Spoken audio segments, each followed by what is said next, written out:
ಅಲ್ಲ, ಈಗ ಕೆಲವಷ್ಟು ಸಲ ಅದು ಸಾಧ್ಯನೇ ಇಲ್ಲದೆ ಇದ್ದಾಗ ನಾವು ಬೇರೆ ಪರ್ಯಾಯವಾಗಿ ಆ ಮಗುವನ್ನ ಸ್ವಲ್ಪ ಹೊರಗಡೆ ಇಟ್ಕೊಂಡು ಆ ಸಂದರ್ಭದಲ್ಲಿ ಕೆಲಸ ಮಾಡಬಹುದಾ? ಮಗು ಬಾಳಂತಿ ಕೊಣಲ್ಲೇ ಇರಲಿ, ಮಗು ಅಲ್ಲೇ ಇರಲಿ, ಮಗು ಹೊರಗೆ ಬರೋದು ಬೇಡ, ಮಗು ಅಲ್ಲೇ ಇರಲಿ, ಬಾಳಂತಿ ಹೊರಗೆ ಬಂದು ಕೆಲಸ ಮಾಡಲಿ, ಹಾಗೆ ಮಾಡಬಹುದು. ಈಗ ಸ್ನಾನ ಮಾಡಿಸುವಾಗ ಸಾಮಾನ್ಯವಾಗಿ ತಾಯಿಗೂ ಬಿಸಿ ಬಿಸಿ ನೀರು, ಆಮೇಲೆ ಈಗ ಮೈ ಕಾಯಿಸೋದೆಲ್ಲ ಹೋಗಿದೆ ಅಲ್ಲ, ಈಗ ಅದಕ್ಕೆ ಪರ್ಯಾಯವಾಗಿ ಬೇರೆ ಬೇರೆ ಇದು ಬಂದಿದೆ ಅಂತ ಅನ್ಕೊಂಡಿದ್ದೀನಿ. ಏನ್ ಬಂದಿದೆ ಇವತ್ತು ಪರ್ಯಾಯವಾಗಿ? ಈಗ ಬಿಸಿ ಬಿಸಿ ನೀರು, ಹಂಡೆ ನೀರು ಹೇಳೋದೇನುಂಟು ನೋಡ್ರಿ, ಅದು ಮಜಾ ಬೇರೆನೆ. ಈಗ ಹಂಡೆಗಳೇ ಇಲ್ಲ. ಆದ್ರೆ ತಾಯಿ ಸ್ನಾನ ಮಾಡುವಷ್ಟು ಬಿಸಿ ಇರಬೇಕು, ಸುಡುವಷ್ಟು ಬಿಸಿ ಇರಬಾರ್ದು. ಆ ಮಗು ಸ್ನಾನ ಮಾಡ್ಲಿಕ್ಕೆ ಮಗು ತಡೆಯುವಷ್ಟು ಬಿಸಿ ಇರಬೇಕು, ಮಗು ಸುಡುವಷ್ಟು ಬಿಸಿ ಇರಬಾರ್ದು. ನಾನೇ ಒಂದು ಮಗು ನೋಡಿದ್ದೇನೆ, ಕೈ ಹತ್ರ ಇಲ್ಲಿ ಕೆಂಪು ಆಗ್ತಾ ತಗೊಂಡ್ಬಂದ್ಬಿಟ್ಟಿದ್ರು. ಡಾಕ್ಟ್ರೆ ಏನೋ ಕೆಂಪು ಆಗಬಿಟ್ಟದೆ, ಹುಳ ಕಚ್ಚೋದೇನೋ ಅಂತ ತಗೊಂಡ್ಬಂದಿದ್ರು. ಹುಳ ಕಚ್ಚಿದ್ದಲ್ಲ, ಅದು ಬಿಸಿ ನೀರು ಹಾಕಿದ ಮೈ ಮೇಲೆ ಅಷ್ಟು ಬಿಸಿ ಆದ ನೀರು. ಆ ಮಗು ಪಾಪ ಮಾತಾಡ್ಲಿಕ್ಕೆ ಬರ್ತದೇನ್ರಿ? ನಾವಾದ್ರೆ ಹೇಳ್ಬೋದು, ಇಲ್ಲಿ ಉರಿತದೆ ಹೇಳ್ಬೋದು. ಮಗು ಹೇಳ್ತದ್ಯಾ? ಮಗು ಅಳುದು ಒಂದೇ ಮಾಡ್ತದೆ ಅಲ್ಲ, ಮಗುವಿಗೆ ಹಾಕ್ಲಿಕ್ಕೆ ಎಷ್ಟು ಸಾಧ್ಯ ಅವಶ್ಯಕ ಬಿಸಿ ಉಂಟು ಅಷ್ಟೇ ಬಿಸಿ ಬಿಟ್ರೆ ಅದಕ್ಕಿಂತ ಜಾಸ್ತಿ ಬಿಸಿ ನೀರು ಹಾಕೋದು ಬೇಡ. ಇನ್ನು ನೀವು ಸ್ನಾನದ ಬಗ್ಗೆ ಕಸರತ್ತಲ್ಲೇ ಇದ್ದೀರಿ, ಇನ್ನೊಂದು ದೊಡ್ಡದು ಮಜಾ ಇದೆ. ಆ ಸೋಪು ಹೇಳೋದು ಉಂಟು ನೋಡ್ರಿ, ಆ ಸೋಪು ಹೇಳೋದು, ಬೇಬಿ ಸೋಪು ಹೇಳೋದು ಭಯಂಕರ ಜನರು ಗಮನ ಕೊಡುವಂತ ವಿಷಯ. ಸೋಪ್ ಹೆಂಗ್ ತಯಾರು ಮಾಡ್ತಾರೆ ಹೇಳೋದು ನೀವು ಫಸ್ಟ್ ತಿಳ್ಕೊಂಡ್ಬಿಡುವ. ಸೋಪು ಎಣ್ಣೆ ಅಂಶ ಅಂದ್ರೆ ಜಿಡ್ಡಿನ ಅಂಶ ಮತ್ತೆ ಅಲ್ಕಲಿ ಅಂದ್ರೆ ಸುಣ್ಣದ ಅಂಶ ಸೇರಿ ಒಂದು ಸೋಪ್ ತಯಾರಾಗ್ತದೆ. ನಿಮ್ಮ ಕಾಲದಲ್ಲಿ, ನನ್ನ ಕಾಲದಲ್ಲಿ ಕೆಲವು ತಂದು ಸೋಪು ಮನೇಲಿ 5-6 ಮಂದಿ ಇದ್ರು ತಿಂಗಳಗಟ್ಲೆ ಬರ್ತಿತ್ತು ನೋಡ್ರಿ. ಅಂತ ಸೋಪ್ ಹುಡುಕೆ ತರ್ತಿದ್ರು ಅವಾಗ. ಅದೇನದು? ಅದು ಅಲ್ಕಲಿ ಮತ್ತೆ ಸುಣ್ಣದ ಅಂಶ ಹೆಚ್ಚಿಗೆ ಇರೋ ಸೋಪು. ಅದು ಬೇಗ ಸೌದು ಹೋಗೋದಿಲ್ಲ, ಹಾಗಾಗಿ ಅದು ಬಹಳ ದಿವಸ ಬರ್ತದೆ. ಜಿಡ್ಡಿನ ಅಂಶ ಜಾಸ್ತಿ ಇರೋ ಸೋಪು 4-5 ದಿವಸ ಖರ್ಚಾಗ್ತದೆ. ಈ ಅಲ್ಕಲಿ ಸುಣ್ಣದ ಅಂಶ ಜಾಸ್ತಿ ಇರೋ ಸೋಪು ಬಹಳ ದಿವಸ ಬರ್ತದೆ. ಹಾಗಾಗಿ ಆ ಕಾಲದಲ್ಲಿ ಅದೇ ಸೋಪ್ ತರ್ತಿದ್ರು. ಆದ್ರೆ ಚರ್ಮಕ್ಕೆ ಫ್ರೆಂಡ್ಲಿ ಇರೋ ಸೋಪ್ ಯಾವುದು ಕೇಳಿದ್ರೆ ಜಿಡ್ಡಿನ ಅಂಶ ಜಾಸ್ತಿ ಇರೋದು. ಮಗುಗೆ ನೀವು ಸೆಲೆಕ್ಟ್ ಮಾಡೋ ಸೋಪಲ್ಲಿ ಜಿಡ್ಡಿನ ಅಂಶ ಜಾಸ್ತಿ ಬೇಕು. ಇವತ್ತು ಬೇರೆ ಬೇರೆ ಕಂಪನಿಗಳು ಸಾಮಾನ್ಯವಾಗಿ ಅದನ್ನ ತಯಾರು ಮಾಡ್ತಾ ಇದ್ದಾರೆ. ಆದ್ರೆ ಲೇಬಲ್ ನೋಡಿ ನೀವು ಗುರ್ತು ಸುಲಭದಲ್ಲಿ ಹಿಡಿಬಹುದು. ಬೇಬಿ ಸೋಪ್ ಅಂತ ಬರ್ದಿದ್ದಾರೆ ಅಂತ ಕಣ್ಮುಚ್ಚಿ ತರಬೇಡ್ರಿ. ಆ ಲೇಬಲ್ ನೋಡಿ, ಲೇಬಲ್ ಮೇಲೆ ಮ್ಯಾನುಫ್ಯಾಕ್ಚರಿಂಗ್ ಡೇಟ್ ಬರ್ದಿರ್ತಾರೆ, ವೇಟ್ ಬರ್ದಿರ್ತಾರೆ, ಒಂದು ಗ್ರೇಡ್ ಬರ್ದಿರ್ತಾರೆ. GR1 ಅಂತ ಬರ್ದಿರ್ತಾರೆ, ಅಂದ್ರೆ ಗ್ರೇಡ್ 1 ಅಂತ. GR2 ಅಂತ ಬರ್ದಿರ್ತಾರೆ, ಗ್ರೇಡ್ 2 ಅಂತ. ಕೆಲವು ಸೋಪಿಗೆ ಏನೂ ಬರ್ದಿರೋದೇ ಇಲ್ಲ, ಅದು 3rd ಗ್ರೇಡ್ ಸೋಪು. ಗ್ರೇಡ್ 1 ಸೋಪಲ್ಲಿ ಜಿಡ್ಡಿನ ಅಂಶ ಜಾಸ್ತಿ ಇರ್ತದೆ. ಮಕ್ಕಳ ಉಪಯೋಗಕ್ಕೆ ಬೇಕಾಗುವಂತ ಜಿಡ್ಡಿನ ಅಂಶ ಜಾಸ್ತಿ ಇರುವಂತ ಸೋಪನ್ನು ಆರಿಸ್ಕೊಳ್ಬೇಕು. ಅದಕ್ಕೆ ಇಂಗ್ಲಿಷಲ್ಲಿ ಎಲ್ಲ ಯೂಟ್ಯೂಬ್ ವೀರರು ಹೇಳಿದ್ನಲ್ಲ, ಅವ್ರಿಗೆ ಪಾಪ ಹುಡುಕು ಸಲುವಾಗಿ ಒಂದು ಶಬ್ದ ಹೇಳ್ತೇನೆ, TFM ಟೋಟಲ್ ಫ್ಯಾಟಿ ಮ್ಯಾಟರ್. ಸೋಪಲ್ಲಿರುವಂತಹ ಜಿಡ್ಡಿನ ಒಟ್ಟು ಅಂಶ ಟೋಟಲ್ ಫ್ಯಾಟಿ ಮ್ಯಾಟರ್. ಅದು 80% ಅಥವಾ 80ಕ್ಕಿಂತ ಜಾಸ್ತಿ ಇರೋ ಸೋಪ್ ಮಕ್ಕಳಿಗೆ ಐಡಿಯಲ್. ತೀಕ್ಷ್ಣ ಸ್ಮೆಲ್ ಇರಬಾರ್ದು, ಮತ್ತೆ ಈ TFM ಎಷ್ಟು ಜಾಸ್ತಿ ಇರ್ತದೆಯೋ 80+ ಇಂಥದ್ದು ಸೋಪನ್ನು ಆರಿಸ್ಬೇಕು. ಇನ್ನೊಂದು ನಾನು ಮಹತ್ವದ ಹೇಳಬೇಕು, ಒಂದಿಷ್ಟು ಆಯುರ್ವೇದಿಕ್ ಕಂಪ್ನಿಗಳು ಆಯುರ್ವೇದಿಕ್ ಸೋಪುಗಳು ತರ್ತಾ ಇದ್ದಾರೆ. ಪಾಪ ಅಪ್ಪ ನೋಡಿರ್ತಾರೆ, ಆಯುರ್ವೇದಿಕ್ ಸೋಪ್ ಮಗನಿಗೆ ಮಗಳಿಗೆ ಅಂತ ಒಯ್ದಿರ್ತಾನೆ.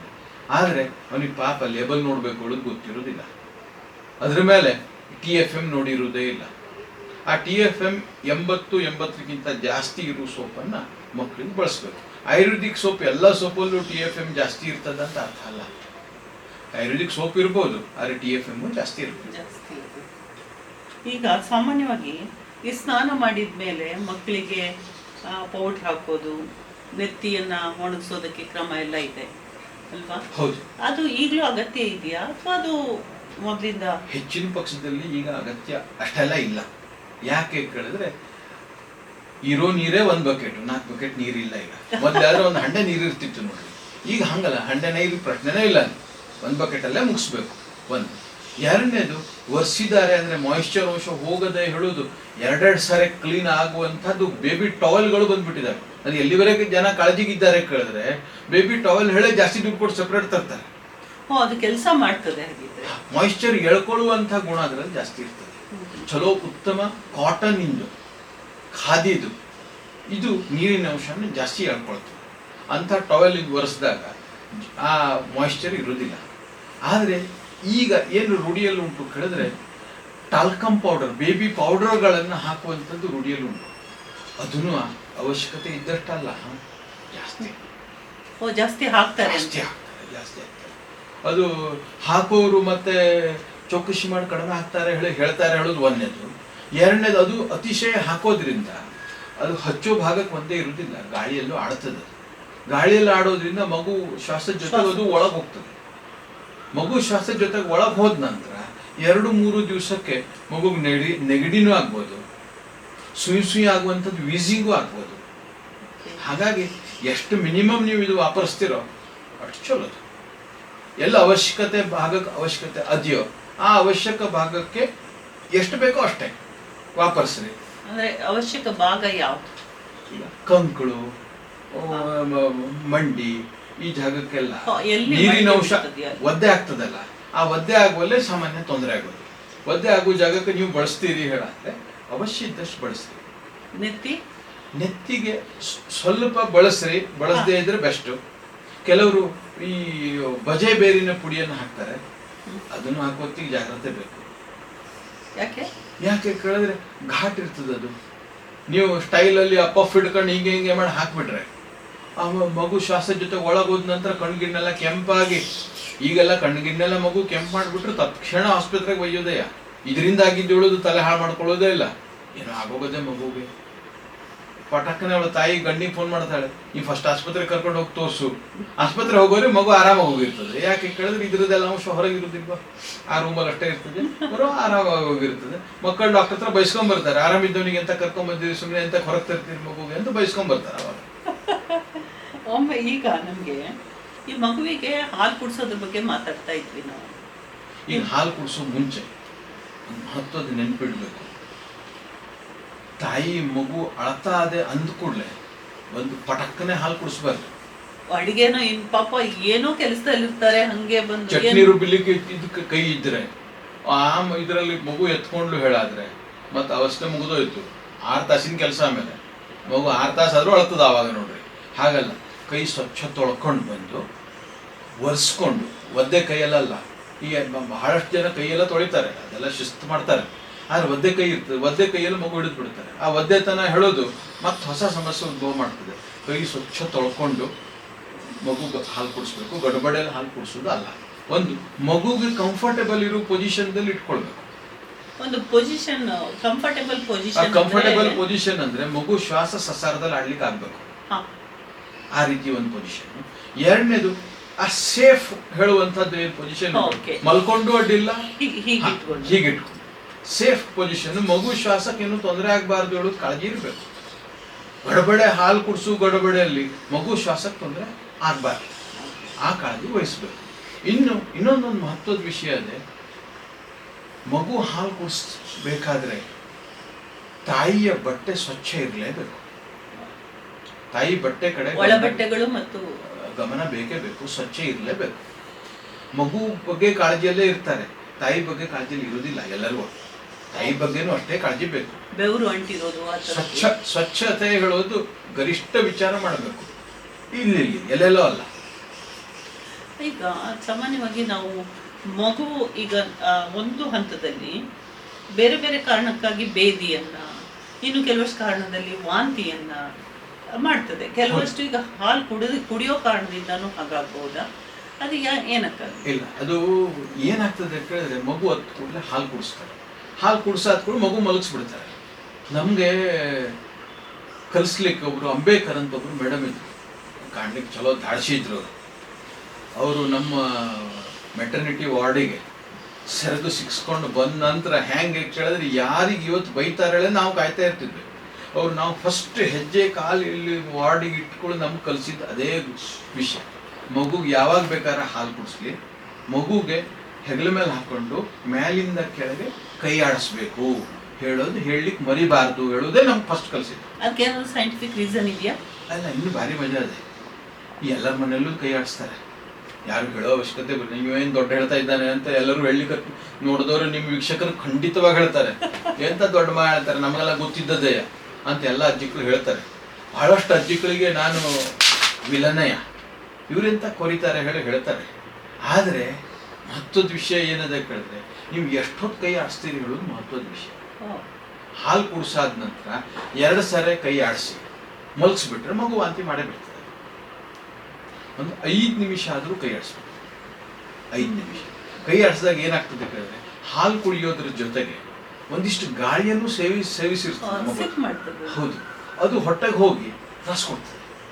ಗಾಳಿ ಯಾವಾಗಲೂ ಹಗರ ಮ್ಯಾಲ್ ಬರೋ ರೂಢಿ, ಅದ್ರ ಜೊತೆಗೆ ಹಾಲನ್ನು ಹೊರಗೆ ತಂದು ವಾಂತಿ ಮಾಡಿಬಿಡ್ತದೆ. ಈಗ 4 ಸಾರಿ ಒಂದು ದಿವಸದಲ್ಲಿ ವಾಂತಿ ಮಾಡ್ತು ಅಂತಂದ್ರೆ, ಈ ಸಾಫ್ಟ್ವೇರ್ ಅಮ್ಮಂದಿಗಳಿದ್ದಾರೆ ನೋಡ್ರಿ, ನಾನು ಸ್ಪಷ್ಟ ಹೇಳ್ತಾ ಇದ್ದೇನೆ, ಸಾಫ್ಟ್ವೇರ್ ಅಮ್ಮಂದಿಗಳು ಅವರು 2 ಸಾರಿ ಮಗು ವಾಂತಿ ಮಾಡ್ತು ಹೇಳಾದ್ರೆ ಗಲಾಟೆಗೆ ಬಿದ್ದು ಆಸ್ಪತ್ರೆಗೆ ಕರ್ಕೊಂಡು ಹೋಗೋದು ರೂಢಿ ಆಗ್ಬಿಟ್ಟದೆ. ಈಗ ನಾನೇನು ಸೌದಿ ಅರೇಬಿಯಾದ ಲೇಡಿ ಹೇಳಿದ್ನಲ್ಲ, ಆ ಪರಿಸ್ಥಿತಿ ಇಲ್ಲಿ ಬಂದ್ಬಿಟ್ಟದೆ. ಆದರೆ ಈ ಮಗುಗೆ ಹೆಗಲ ಮೇಲೆ ಹಾಕೊಂಡು ಮೇಲಿಂದ ಕೆಳಗೆ 5 ನಿಮಿಷ ಕೈ ಆಡಿಸಿದ್ರೆ ಆ ಮಗು ವಾಂತಿ ಆಗೋದು ತಪ್ತದೆ. ಯಾಕೆ ಅಂದರೆ ಆ ಒಳಗೆ ಹೋಗಿದಂತಹ ಗಾಳಿ ಸುಲಭವಾಗಿ ಹೊರಗೆ ಹೋಗ್ಬಿಡ್ತದೆ. ಅದು ಹಾಲನ್ನು ಜೊತೆಗೆ ತಗೊಬಂದು ಹೊರಗೆ ಹಾಕೋ ಪ್ರಸಂಗ ಬರುವುದೇ ಇಲ್ಲ. 5 ನಿಮಿಷ ಕೈ ಆಡಿಸೋದು ಮಹತ್ವದ್ದು. ಆ ಮಂದಿಗಳಿಗೆ ಕೆಲವರಿಗೆ ಉಪದ್ರವ ಅನಿಸ್ತದೆ, ನಿದ್ದೆಗಣ್ಣಲ್ಲೂ ಎದ್ದು ಕುಂತು ಕೈ ಆಡಿಸ್ಬೇಕಲ್ಲ 5 ನಿಮಿಷ ಅಂತ, ಅಷ್ಟು ಮಾಡಬೇಕು. ಇಲ್ಲ ಅಂದರೆ ಮಗು ಅಳ್ಳಿಗೆ ಶುರು ಮಾಡ್ತದೆ, ವಾಂತಿ ಮಾಡಿದ್ಮೇಲೆ ನೀವೇ ಗಲಾಟೆಗೆ ಬೀಳ್ತೀರ. ಹಾಗಾಗಿ ಇಷ್ಟು ಮಾಡಬೇಕು. ಅಲ್ಲ, ಈಗ ಸಾಫ್ಟ್ವೇರ್ ಇರಲಿ, ಯಾವುದೇ ಇವತ್ತಿನ ವೃತ್ತಿ ಅನ್ನೋದು ಇವತ್ತಿನ ಹೆಣ್ಮಕ್ಳಿಗೆ ಅನಿವಾರ್ಯತೆ. ಆ ಅನಿವಾರ್ಯತೆಯಲ್ಲಿ ಇವತ್ತು ಏನು ಕೌಟುಂಬಿಕ ಜೀವನದಲ್ಲಿ ಬಹಳ ತಿಳುವಳಿಕೆಗಳು ಕೆಲವಷ್ಟು ವ್ಯತ್ಯಾಸ ಆಗಿದೆ. ಆ ಹಂತದಲ್ಲಿ ಒಂದು ಮಗುವನ್ನ ಪೋಷಣೆ ಮಾಡಿ ಅದನ್ನು ದೊಡ್ಡ ಮಾಡೋದು ಇವತ್ತೊಂದು ಯುದ್ಧನೇ. ಅದಕ್ಕೆ ಯಾಕೆಂದರೆ ಒಟ್ಟು ಕುಟುಂಬ ಇದ್ದಾಗ, ತಂದೆ ತಾಯಿಗಳು ಅಥವಾ ಅತ್ತೆ ಮಾವ ಜೊತೆಗಿದ್ದಾಗ ಏನಾಗ್ತಾ ಇತ್ತು ಅಂದರೆ ಅವರ ಅನುಭವ ಜ್ಞಾನ ಅಲ್ಲಿ ಕೆಲಸಕ್ಕೆ ಬರ್ತಾ ಇತ್ತು. ಇವತ್ತು ಅನುಭವ ಜ್ಞಾನವನ್ನು ಈ ಯೂಟ್ಯೂಬ್ಗಳ ಮೂಲಕನೇ ನೋಡ್ಕೊಳ್ಬೇಕಾಗಿದೆ. ಬಟ್ ಯೂಟ್ಯೂಬ್ಗಳಲ್ಲೂ ಬಹುಶಃ ಅದು ಅರ್ಧದಷ್ಟು ಬಹುತೇಕವಾಗಿ ಅದು ವೈಯಕ್ತಿಕ ಅನುಭವದ ನೆಲೆಯಲ್ಲಿ ಬಂದಿರೋದು ಅಥವಾ ಅಲ್ಲಿಯ ಪ್ರಾದೇಶಿಕತೆಯ ಅನುಭವದಲ್ಲಿ ಬಂದಿರೋದು ಇರ್ತದೆ. ಇದನ್ನು ನಮ್ಮದಾಗಿ ಯಾವಾಗ ಹೇಗೆ ಅದನ್ನು ಅಪ್ಲೈ ಮಾಡ್ಕೊಳ್ಬಹುದು, ಯಾವುದನ್ನು ನಮ್ಮದು ಅಂತ ನಾವು ಸ್ವೀಕರಿಸಬೇಕು. ಯಾಕೆಂದ್ರೆ ಮತ್ತೆ ಮತ್ತೆ ಅದನ್ನ ಹೇಳ್ತಾ ಇದ್ದೇವೆ, ಇವತ್ತು ಗೂಗಲ್ ನೋಡ್ಕೊಂಡು ಬರ್ತೀರಿ, ಇವತ್ತು ಯೂಟ್ಯೂಬ್ ನೋಡ್ಕೊಂಡು ಬರ್ತೀರಿ, ಇದು ಒಂದು ಸಮಸ್ಯೆ ಪಿಡುಗು ಅಂತ ನಾವು ಹೇಳ್ತಾ ಇದ್ದೇವೆ.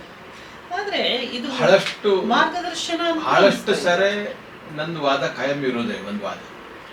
ಏನು ವಾದ ಕೇಳಿದ್ರೆ, ಯೂಟ್ಯೂಬು ಮತ್ತೆ ಪತ್ರಿಕಾ ವರದಿಗಳು, ಪತ್ರಿಕೆಯಲ್ಲಿ ಬರುವಂತ ಮಾಹಿತಿಗಳು, ಅವು ಮಾಹಿತಿ ಇರ್ತವೆ ಹೇಳೋದು ಒಂದಂತೂ ಹೌದೇ ಹೌದು.